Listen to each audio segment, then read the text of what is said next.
Hello everyone, this is Andrew. Welcome to Keen on America.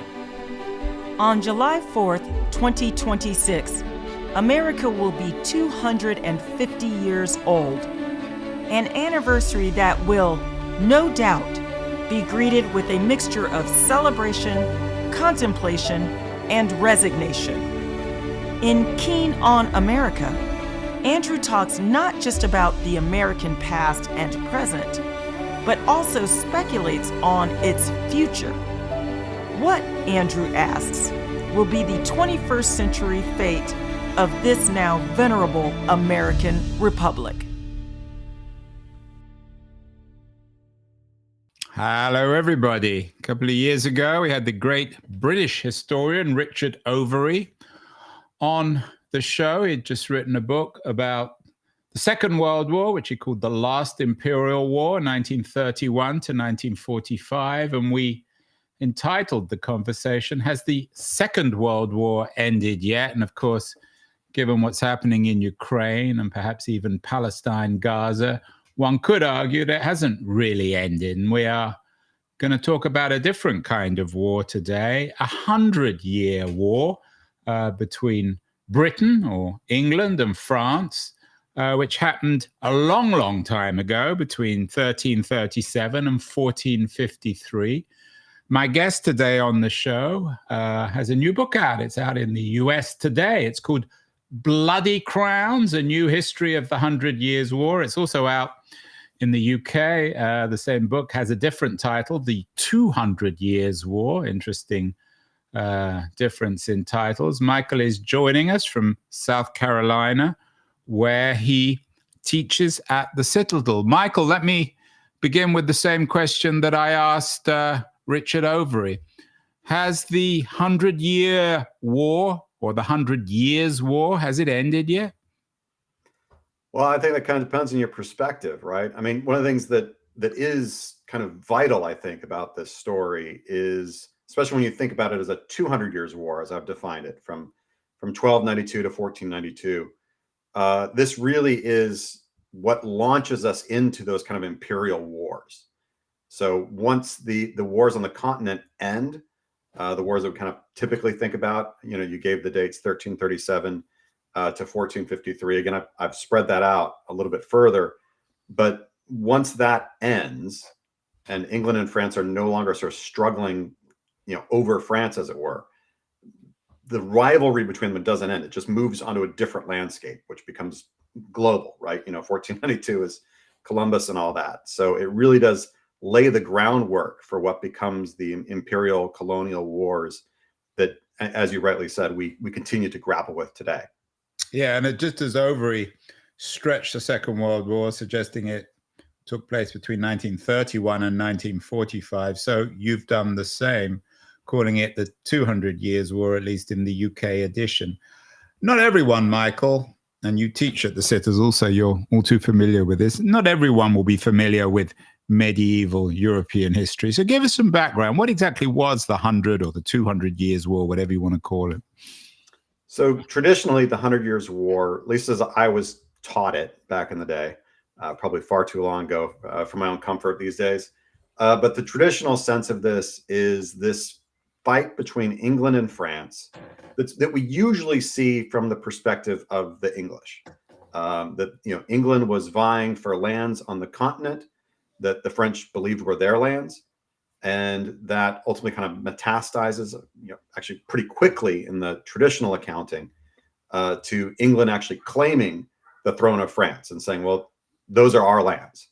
And that then propelling forward for 116 years until 1453, at which point the fight sort of semi-resolves. One of the problems that I had in writing the book was, as soon as I started trying to figure out the narrative, I quickly found that those dates really didn't hold any water.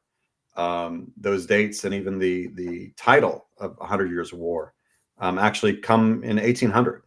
These are not, nobody fighting at the time would have called it that. They wouldn't have recognized that. They didn't think anything had resolved in 1453. There was never a war declared. So this is really a label that has been kind of thrown on the past to deal with this this mix, this political and military mix.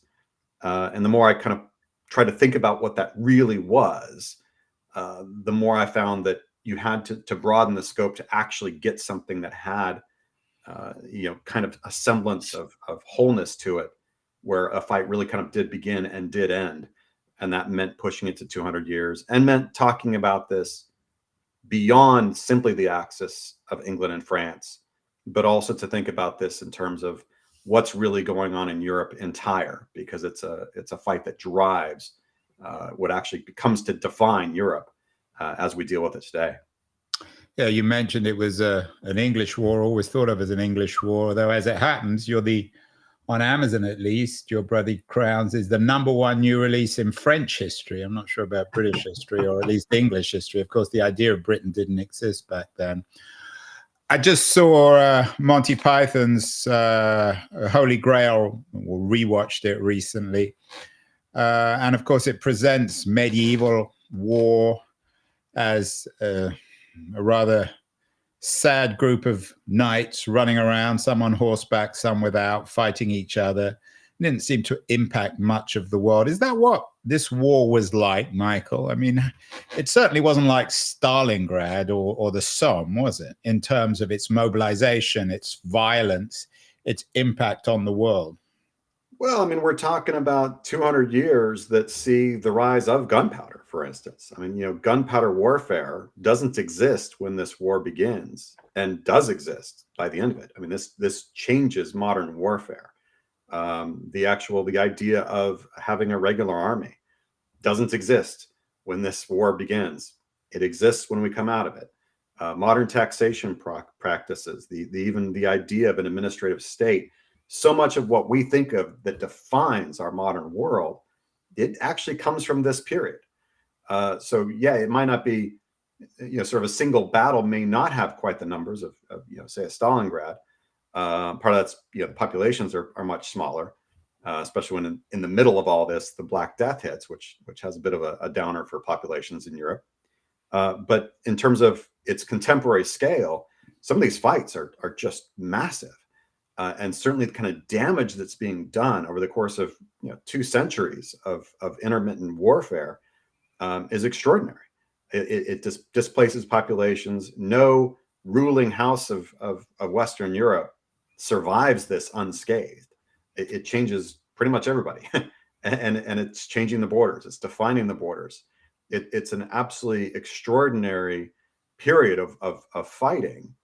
We tend to only remember the highlights of it. We think of Edward III in the Battle of Crécy, for instance, or Henry V, Battle of Agincourt, Joan of Arc. So there's incredible cast of characters, incredible events, but obviously those are just sort of highlight bits of what's a much bigger and much more, I think, extraordinary story that again made our modern world. Yeah, I want to get to Agincourt and Joan of Arc later. We use these words, France and England, the French and the English, but I know a lot of French historians, for example, have argued that the idea of the French nation was really only forged after or perhaps during the French Revolution, and the idea of England came into being in some ways during the Industrial Revolution, or at least after the English Civil War of the 17th century. Are these words, England and France, helpful in terms of trying to explain this war? Wasn't it a dynastic war in which no one really thought of themselves as English or French? They thought of themselves as parts of families or parts of the church. I think it certainly starts there, but this is also the story of those things becoming a thing themselves, right? The idea of what it is to be French develops over the course of this. It's a response to what is happening, especially in the 15th century, in the latter stages of this conflict. That's what really lays the seeds to what it means to be French. Now, they're hearkening back to a story that begins long before. We go all the way back to Clovis in like the 5th century. You go way back to the Franks. They're calling back to that past as an identifier of what it means to be French. But certainly in the moment, they are establishing that, actively establishing that. And they're doing so in response to warfare.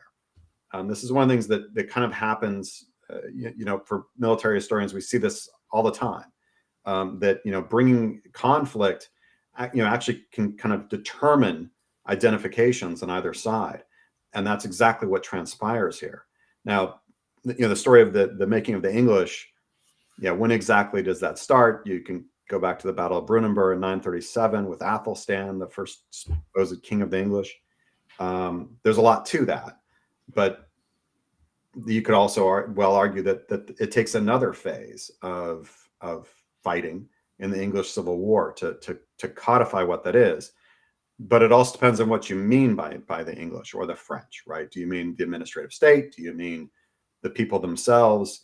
These words have a kind of nebulousness to them, and that's a problem in that we tend to fight over them, and so we're sometimes fighting over identifications that don't match each other's.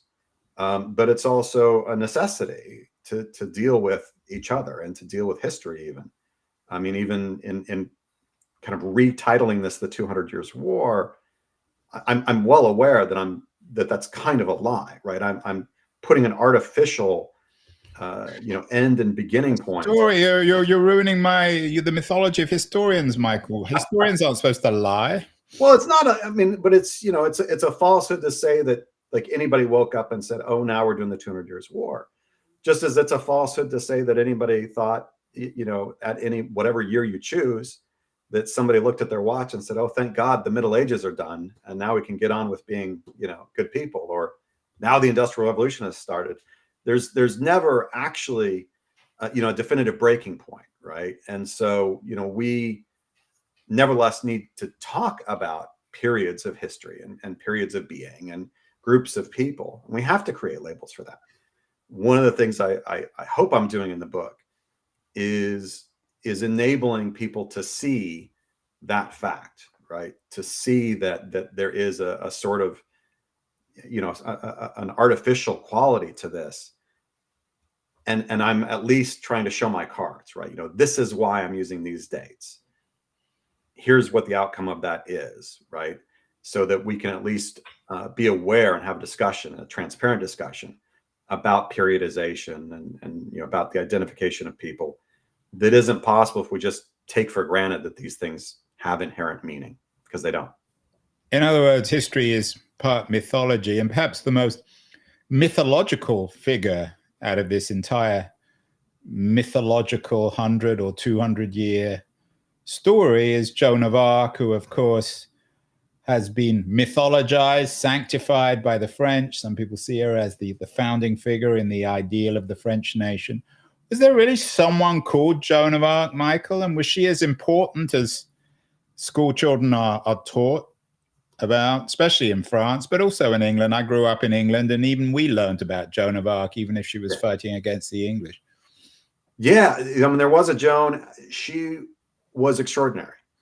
Writing about Joan was actually one of the most difficult things in the book, because you're writing about somebody who truly changed history, and she wasn't on the playing board for very long. And it's absolutely unexpected that this would happen. It's an extraordinary flash in the middle of all this that changes everything, and it really happened. Like, she really did exist. The stories about her, people can push them to somewhat of an extreme, but they're also not far off from reality. She really was this dynamic figure, and it's hard not to sort of fall for her as a writer. Would it be fair to call her the MLK or the Thomas Jefferson or the Vladimir Lenin? What kind of historical analogies might we make of Joan of Arc? And of course, she was a woman in an age where women generally didn't shape history formally. She's a woman. She's young. She's largely uneducated. This is somebody who was she as glamorous as she's been portrayed? Look, we have no idea what she really looked like. We have no idea any of that. But she is someone who comes out of nowhere, pretty much, and changes history. Could the English have won this conflict before Joan of Arc? Maybe. I don't think they could have, but maybe. After Joan of Arc, they can't. It's done. They're going to lose. It's just going to take time to So run what out. is the narrative of Joan? Did she object to the brutality of the British invader, the English invaders? Was she a proto-nationalist? Was she a feminist? What's the story of Joan of Arc? Joan, because of the kind of nebulousness of our sources, Joan becomes what we want her to be. What she is in a kind of rock solid facts is she's this young woman who claims that God has given her mission to get the English the hell out of France, and it's going to start with relieving this awful siege of the city of Orleans. And she does that. She convinces the Dauphin, the man who would be the king of France but hasn't been crowned. She convinces him to give her support. She goes to Orleans and convinces the people to rally behind her, and they believe her. They believe in her. And my students will sometimes say, do I think she was really speaking to angels and that sort of stuff? And I'm like, well, it really doesn't matter. It doesn't matter. What matters, everyone was speaking to angels back then, weren't they, Michael? Well, there were lots of people that claiming this, right? But it really doesn't matter. What matters is that she convinced others to believe that she did. That's what made her who she is, right? You can claim to be whatever, but if nobody follows you, like, no big deal. She convinced others that this was so, and it changed history because they relieve the siege of Orleans. They just start mopping up the English. She opens up the road so that the Dauphin can be crowned King of France. She does all this in just a very, very short period of time. Now, her story ends rather tragically. She gets captured, gets sold into English hands, is ultimately put on trial, declared a heretic, and burned at the stake. It's a horrific ending for this young woman. Did that really happen, do you think? Oh, it absolutely happened. Oh, there's no question. Yeah, there's no question. That happened. All that is simple fact. What's debatable, I suppose, again, I don't think it really matters, is, whether or not she truly was, doing the will of God here. That's kind of a question of faith. But there's no question of that she was real. There was no question that she won. There was no question of her being caught. We know where she was caught. I could stand on there. She was caught right here. She was held in that cell. She was. We know where it all happened. She was burned. We have the trial transcripts. The trial transcripts are extraordinary. They wrote everything down during the long and drawn out trial that ultimately declared her guilty of heresy. We know all that to be true.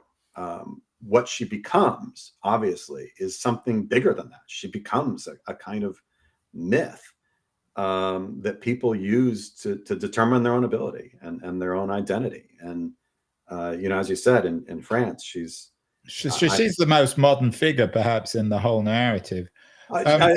She's amazing, and yeah, some people see her as a proto-feminist. Some people, again, we kind of use her as a mirror, right? People want to see in the past something of themselves. Yeah, what we want, we find in Joan of Arc. I'm thinking out loud here, Michael, so please correct me if this is a dumb question, but in the 15th and certainly the 16th and 17th century, Europe was racked by religious civil wars, particularly the wars of the Reformation. Again, don't need me to tell you this. Would it be fair to say, though, that the 100 Years' War was not a religious civil war? In other words, there was no Martin Luther, there was no Reformation, there weren't doctrinal issues here. What was the attitude of the church? Was there a religious component to this, given that it was such a deeply religious world and society? Not at the start, but it becomes that. Partway through this conflict, you have the papal schism, in which we end up with two popes, one in Avignon, France, and one in Rome. And almost predictably, the French go for one, the English go for the other. They're excommunicating each other. It becomes, and Avignon is, of course, in the south of France. I'm guessing it was the English who went with Rome and the French with the Pope in Avignon. Yeah, absolutely. So it becomes for a period of time. But was there a doctrinal quality, or was it just simply a sort of a religious version of dynastic dispute? I think they would have seen it as doctrinal. I think from the kind of terminology we would use, yeah, it's more akin to a dynastic dispute. The sides aren't really disagreeing on the rule set. They're more disagreeing on who gets to make the call, right? Who's Pope. So yeah, in that sense, it's more dynastic. They would have seen it, I think, through their lens as being fundamentally doctrinal. But also, it's worth saying that the chaos of all this also leads to a number of what we often call proto-reformist movements, like in England and elsewhere. Those initial steps towards what's going to become the Reformation. Those actually transpire in the middle of this same period as well. There's kind of nothing that is untouched by this conflict, in part because it drags on for so long, and that ends up, I used the word metastasizing earlier. That cuts across society, culture, religion. It ends up touching everything because it keeps going and is unresolved, the underlying problems. Yeah, and I don't suppose that war between, or the dispute between Avignon and Rome, I'm sure it didn't do a great deal for the brand of the Roman Catholic Church, which may explain why, as you say, it metastasized later into the Reformation. This is one of the 7 longest wars, I found this on the internet, in world history. In fact, only 7 wars have lasted over 100 years. I'm not sure how many wars have lasted 200 years. Michael, why did it last such a long time? And again, when one thinks of 100 years war, we're not thinking of 100-year or 200-year war like the First World War, of millions of men fighting each other over a river. How sporadic was this war, and why did it last so long? Yeah, so it's a war that has sort of really, really hot moments, right? These big campaigns, and where you have 10 years of really heavy, horrible fighting, and then there's a break, and then it hits again. Part of that is happening because you don't have the impetus, the economics, the population to sustain it over the whole thing. It also, because it drags on so long, you have different personalities involved, right? Different princes are interested in doing different things with their power, and because it's gotten so big that it's not just a single front, right? The fight between England and Scotland is part of this fight. It's absolutely part of this fight. And the Scots were, of course, allies of the French, as they've always been. Yes, exactly. So, William Wallace, Robert the Bruce, all that is part of the 200 Years of War. The fight with Owain Glyndŵr. So it's officially a 200 years war now. We've shifted from the 100 to 200. I think it is. I think it's best to call it that. Obviously, that's the argument I'm making in the book. But yeah, Owain in Wales, the Battle of Nahara, what's going on the Iberian Peninsula, what we would call Spain today. All of that, it's the same fight. So it's also a fight that, if you're simply looking at one front, it's kind of hot and cold. But if you look at the global picture of the fight, it just heat's moving around, right? It's not just in one spot. So in that respect, it really is, I think, again, important to look on this bigger scale. So that's part of the reason why it seems like it kind of ebbs and flows. Is part of that is our own perspective on how we're defining it. Why does it not resolve for so long? Well, in part because what it's really about. And that's the fundamental question that led me to redefine it. I sincerely believe this is a fight about France defining itself. And France is not going to be satisfied with that fight being done until we essentially get something like the modern borders of France. That is what now happens. You've explained why you're not the number 1 release in French history, Mike. I suppose that's why. I don't know. We should be singing the Marseillaise. I didn't make that call, but good to know I'm number 1. Go team. Speaking of the global context, could one argue, especially the way in which we're rethinking a lot of the Western-centric narratives of global history, could one argue that this was still very much of a sideshow to a sideshow, that the real civilizations, the powerful military innovation, all the stuff that was really happening was to the east, to the rising Ottoman Empire, which would eventually conquer much of Central Europe, bring down the Holy Roman Empire, conquer Constantinople, the Islamic world, even China, which I don't remember the year that Marco Polo, quote unquote, discovered it, but he found something way in advance of European civilization. So would it be fair to say that maybe this is important for France and England and maybe the long-term future of Western Europe, but in world historical terms, this was still a relatively minor sideshow? I mean, I suppose one could say that. I don't know that I would, in part because I think there's a lot of danger in siloing these things, right? To think about what's happening in Constantinople without thinking about what's happening in Western Europe is to imagine that these histories are entirely independent. And Constantinople, of course, is now what we call Istanbul. It was the heart of the Holy Roman Empire. Not the Holy Roman Empire, but the Eastern Empire. The Eastern Empire, Byzantine Empire, whatever you want to call it. Yeah. Holy Roman Empire is more centered in Germany. But yeah, you can't sort of divide those histories. We tend to silo them because books and things, right? So in my case, I've got 170,000 words that I can't go beyond to tell this story. So I kind of have to cut some stuff out of the narrative and simply kind of gesture towards it. But that doesn't mean that they're not deeply affected by it, right? This whole period, we've got Crusades, we've got all this. Right. And the Crusades, of course, are the prelude, I guess, to the 100-Year War. But coming back to my question, let's all English schoolboys know the story of Agincourt. Yeah. But in military and technological terms, was it as innovative as it's presented? I mean, was it as remarkable compared to some of the wars that might have been taking place, I don't know, in Persia or China or India? Agincourt is fascinating. I've actually separately written an entire book on the Battle of Agincourt. It's really a fascinating fight. And you've also written on Crécy, another of the great battles. Yes, I have. Yeah. Agincourt is fascinating, not only on its kind of own right. How is that Henry V wins a battle there that he by all rights should not have won, and wins big. And that's an absolutely fascinating thing on just kind of a military tactical level. But it's also fascinating in the way that Agincourt has grown beyond what it was. Right, for the English, I mean, this is the national myth in so many ways. It's our Joan of Arc, or British. Britain, England's Joan of Arc in military terms. Yeah, I think that's as fair as I can tell. Right, I'm not English. That's a kind of miracle. Yeah, and it's really held up, and Henry V is then therefore kind of held up, and Shakespeare, pretty good writer. Pretty good, not going to take anything away from him. Tells a good story.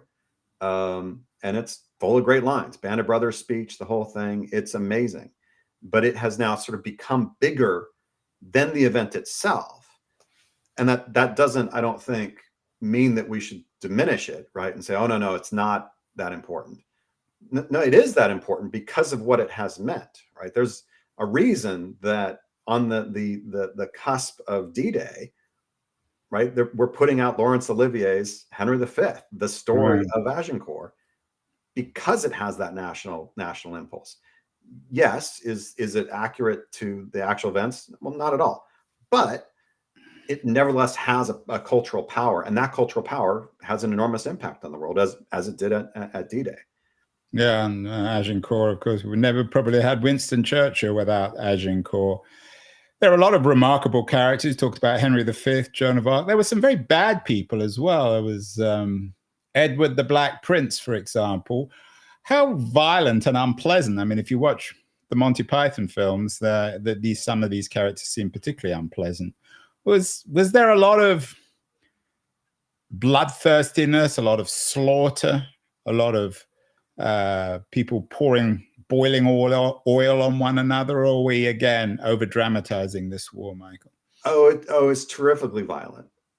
Terrifically violent. And one of the things I try to do in the book, as I try to do in all my book, from Crecy, Agincourt, all these, is I try to sort of present that that horror as it would have been lived by sort of the regular folk. I think one of the things we do too often, and again, it's necessary, right, to talk about sort of big things. I do it in the book too.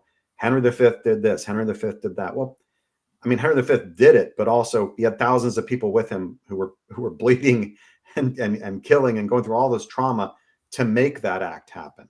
And I try as much as possible to get that lens as well, to get the lens of the ordinary person caught up in all this.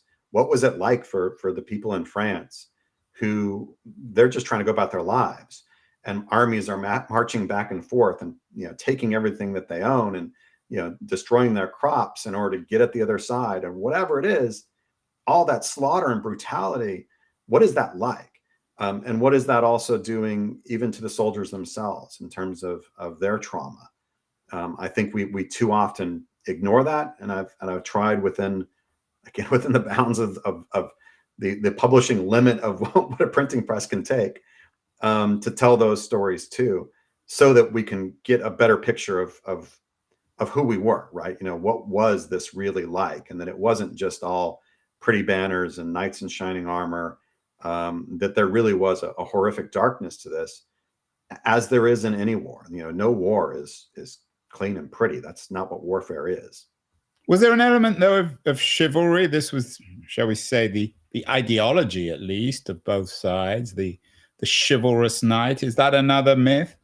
It's not a myth, but what I would say about chivalry, the same thing I would say about honor, is it's a great ideal when it's convenient. And when it's not convenient, one finds ways to say that doesn't really work now, right? And this is the same with, again, just about any kind of rule of engagement, as it were, that in warfare, in historical warfare, time and again, we see that, this is the rules, and we're going to have this kind of conduct. Well, it's not convenient to do that now, so maybe we'll look the other way and change those rules for the moment. That is human behavior, and we certainly see it in this period where these great chivalric figures will turn around and do something absolutely extraordinarily awful, and not really bat an eye. It's okay. I mean, Henry V at Agincourt orders the wholesale slaughter of the French prisoners that he's taken, because he's afraid he's going to get attacked by another French army and is not going to have the men to defend. And so he just orders these innocent men slaughtered. That's not chivalrous. That's not honorable. It's interesting thinking out loud. Remember those scenes from Thucydides' Peloponnesian War, the 100 or the 200 Years' War. It never really had a Thucydides, did it? It doesn't. In the sense of a historian at the time describing what happened. Yeah, I mean, what you have is lots of sort of smaller Thucydides, one might say. I mean, Froissart, Jean Froissart, is writing in the middle of all this, and his story is absolutely extraordinary. It's an extraordinary piece of work. Jean Lebel, who actually Froissart uses. There are voices that do that, but I don't think there's any that sort of encapsulate the entirety the way that we imagine, like a Thucydides does. And again, that's partly because nobody kind of thought they were in the middle of this, right? It was never declared. There was never like, oh, this is what we're really fighting over. It's instead this more nebulous fight. I've tried to give it shape, but it's not in that same kind of, well, this is the Peloponnesian War, and this is what we're fighting about. It doesn't really have that underpinning. I live in San Francisco, as I think I mentioned to you before we went live. When one wanders around some parts of town, there's a medieval quality. The 100 Years' War, of course, was one of the defining events of the Middle Ages, what is sometimes called the medieval world. What does your study of this 100 Years' War tell us about the Middle Ages, the medieval period? So much has been written. You're focused on this war. Might it suggest, to borrow again from the title of our conversation with Richard Overy, has the Middle Ages ended yet, Michael? Well, yeah, I suppose so. But what are the Middle Ages? I mean, you flashed up there a second ago the Wikipedia article. I think it said circa 500 to 1500. Sure, maybe. What? Yeah, there you go. Circa 550. Yep, Right. maybe. I could get 5 medievalists in a room, and we'd probably have 20 different opinions on what the Middle Ages even is, right? And it's our specialty. Again, nobody declared it finished or That's ended. maybe why they call it the Dark Ages, because no one can agree on even what it was or when it started and when it ended. Yeah. So yeah, the Dark Ages is actually the early Middle Ages, in which we have so few sources, and it's very dark to us. The people then obviously knew quite a lot about their world, but we're sort of in the darkness. Yeah. Did it end? I mean, did any period of history really end? Right. I mean, obviously, that idea, are we still fighting the Second World War? Well, it depends on how you define the Second World War. Overy obviously really, I think, quite perceptively, I think very fascinatingly, opens that up a little bit. And I think that's very worthwhile. And it's a very good book and a very good conversation you had with him. But that, even so, he could have opened that further, right? I mean, we could take that all the way to now. And I think that's the same with any kind of historical periodization, because the periodization is only as good as we use it for. Yeah, and all historians, of course, again, you don't need me to tell you this, are prisoners of their own age, of their own culture, of their own zeitgeist.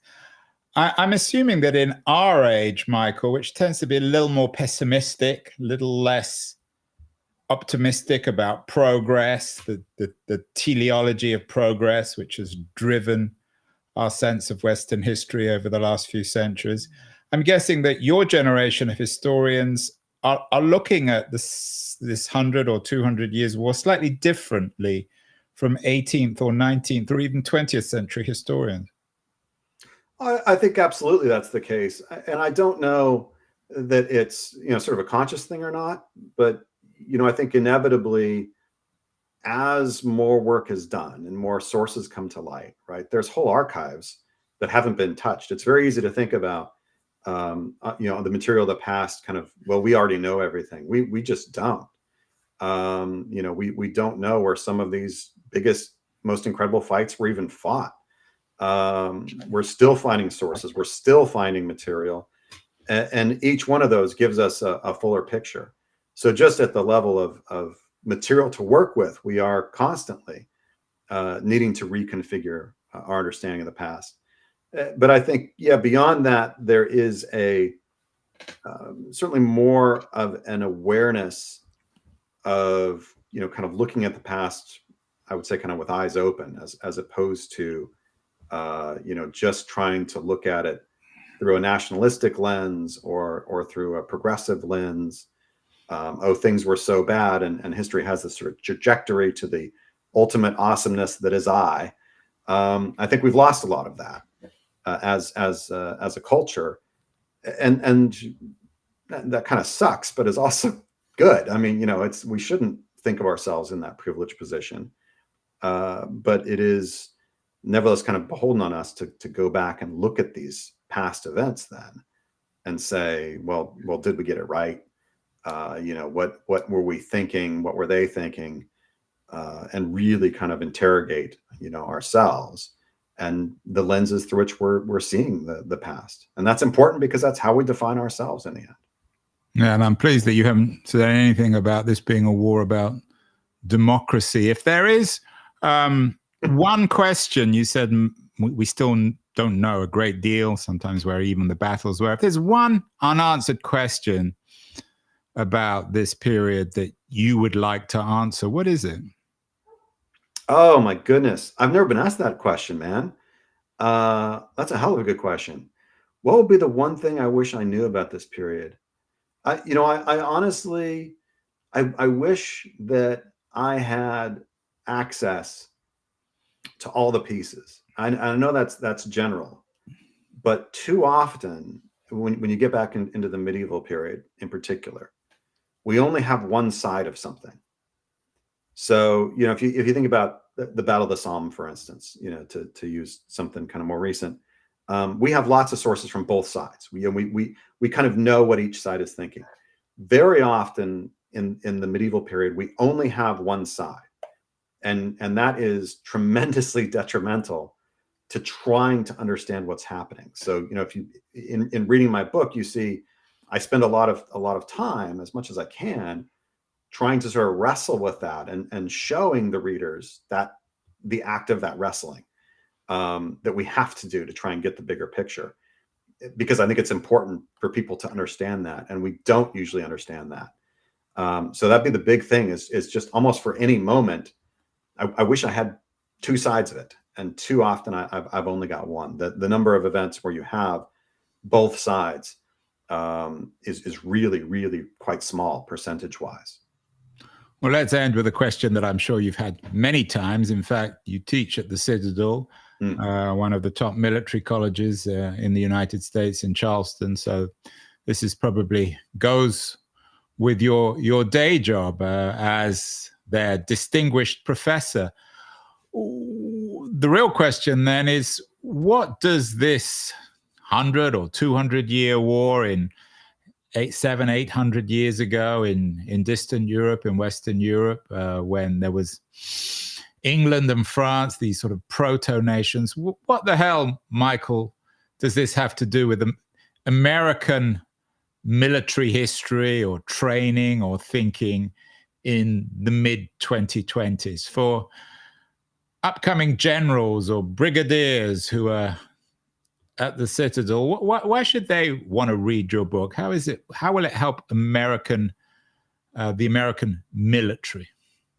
Well, I suppose I could order them, outrank them, so that'll work. But outside of that, I wouldn't do that for sales. But it truly, to understand, you'd have to be careful. One of them might turn out to be the Black Prince. Yeah. So yeah, the idea of kind of understanding who we are, right? So as Americans, as I am, well, what has the American Revolution to do with me? Well, in one sense, kind of not much, because I'm not fighting that anymore. On the other hand, it's pretty essential to where I am, who I am, the way I speak, all of that.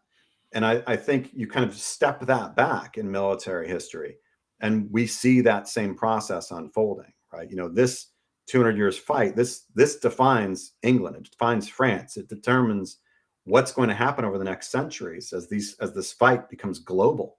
And that global fight is, to keep going back to Overy, this becomes the fight of the 20th century.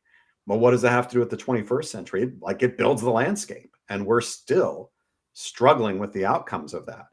So in many respects, to kind of come back to what you said earlier, is this war that I've written a book about kind of done? I mean, in one sense, no, it's not.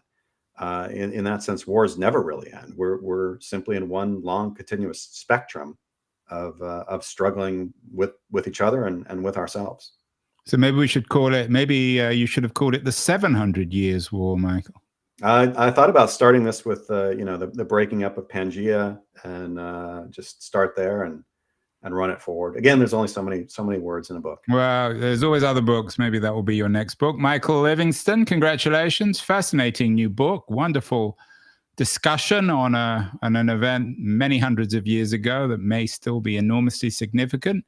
Bloody Crowns. It's out today in the US. It was out a couple of weeks ago in the US. In the UK, it's called The 200 Years War. It's already, as I said earlier, it's #1 in French history on Amazon, and I'm sure it will soon become #1 in English history too. So congratulations, Michael. Thank you so much. Thanks for having me on.